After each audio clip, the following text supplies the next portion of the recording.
لیکن یہ جو خیر امت ہے یہ ایک خاص وجہ سے خیر امت کا عظیم الشان لقب دیا جا رہا ہے. کیا؟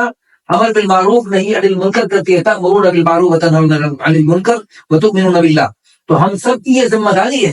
یہ خیر امت کا عظیم الشان لقب تو مل جائے. حضرت عمر رضی اللہ عنہ فرماتے ہیں جو یہ شخص چاہتے ہیں کہ مجھے خیر امت کا عظیم الشان لقب ملے اور میں اس آیت کا مصداق بنوں، آگے آنے والی شرط کو پورا کرے، امر بالمعروف نہیں عن المنکر کرے، پھر تو وہ خیر امت کا لقب اس کو مل سکتا ہے، ورنہ وہ اس لقب کے حقدار نہیں ہے. اللہ ہم سب کو سمجھ تو نصیب فرمائے. آگے تقوی کی بڑی فضیلت ہے. یعنی اللہ پاک نے فرمایا یہ جتنے مرضی خطرناک حالات آ جائیں، اگر تم صبر تقوی والے ہو تو پوری دنیا کا کافر مل کے تم پر جتنا مرضی زور لگائیں، جو مرضی کریں، لا یضرکم کیدہم شیئا، تمہارا ذرہ برابر نقصان نہیں پہنچا سکتے. شہید ہو جانا تو نقصان کی بات نہیں ہے، شہید ہو جانا کوئی نقصان کی بات نہیں ہے. تو اس لیے باقی یعنی ایمان کا نقصان ہو جانا یہ بڑا نقصان ہے.